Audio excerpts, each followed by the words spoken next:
tayo ng Panginoong Hesus, paano tayo lalapit instead na mayroon tayong pinagdadaan ng hirap, na meron tayong naranasang hirap, sakit o karamdaman, na kailangan nating lumapit sa Diyos, at ito ang katotohanan. Number 3, ano ang paghihirap ng ating Panginoong Hesus? Dahil may malalim na mensahe. Malalim na mensahe. Ito yung deep message ng Diyos. Nang sumigaw ang Panginoong Hesus, bakit mo ako pinabayaan? Tanong ko ulit sa inyo, pinabayaan nga ba ang Panginoong Hesus? Ang kasalanan ay may presyo. Binayaran na ng Panginoong Hesus.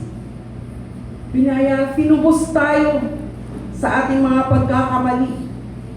At ang presyong yon ay ang relasyon natin sa Diyos.